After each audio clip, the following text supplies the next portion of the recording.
Provaris has been associated with this level of MOU detail, and it should provide confidence to our shareholders as we move forward. So the key expectations in timelines. So we've got an ongoing series of workshops that are planned around commercial terms for hydrogen supply and offtake, with the target of achieving non-binding term sheets by the end of during Q4 this year, which would then extend into long-form agreements by the second quarter of 2025. So that's a fairly standard process for this level of contract. Provaris Energy Managing Director and CEO Martin Carolin is here with me now to discuss its tri-party MOU with Uniper for supply and offtake, as well as the completion of the company's concept design study for bulk-scale hydrogen export and import compression facilities.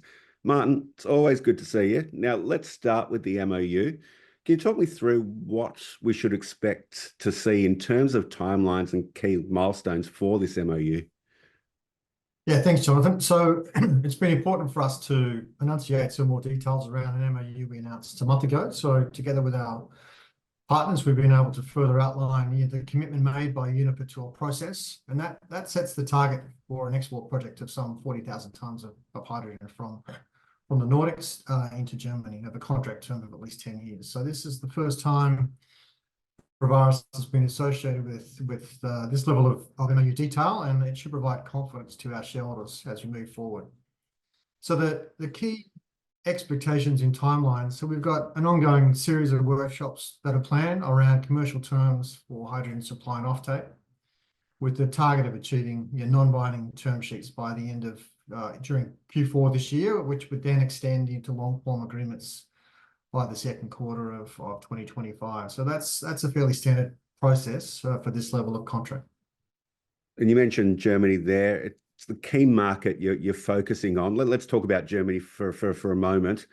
What is it about that country that has attracted you to it?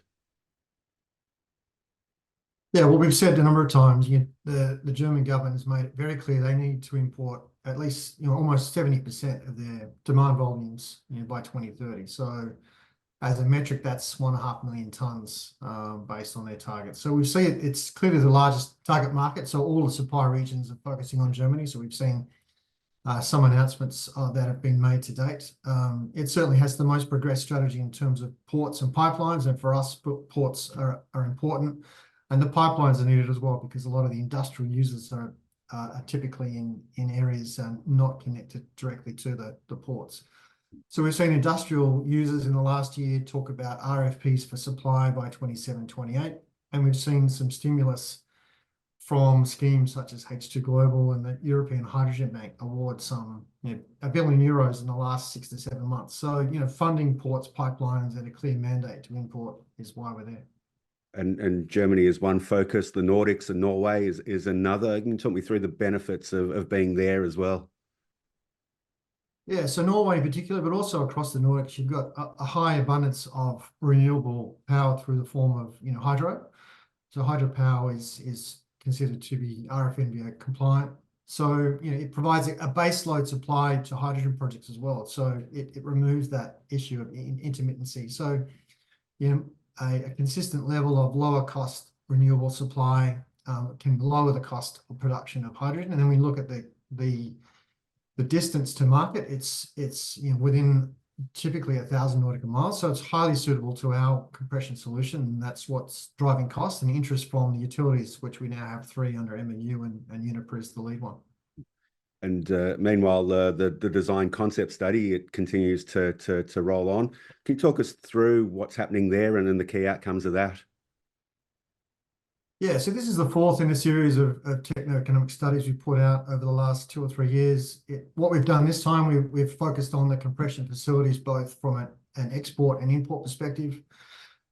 We've increased the confidence of capital operating costs and the energy use by using a leading equipment manufacturer. It confirmed that with only using 3% of the site's power requirements for compression, we're actually producing, that's 5 times less energy required than alternatives. So we're producing more volume with less capex, which has the impact of a lower delivered price to the customer. And I guess what's being recognised, if it's an alternative to ammonia, there's really little value in in having to crack that back from short distance projects. So it's about increasing the confidence of our economics and showing the maturity of compression can work at scale.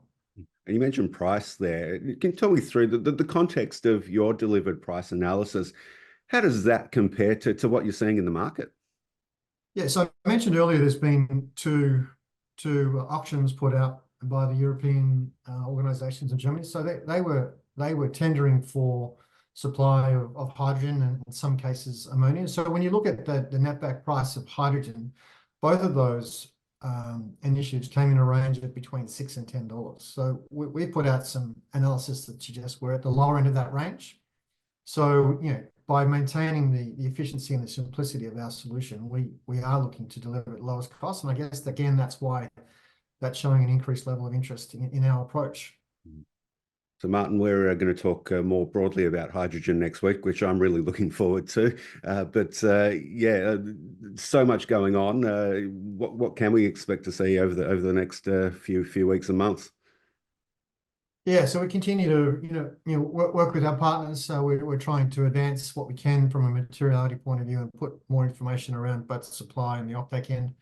We've also got an ongoing technical program, and we should be hoping to make some announcements about the restart of our prototype program shortly as well. Martin, thanks for your time. Thanks, John.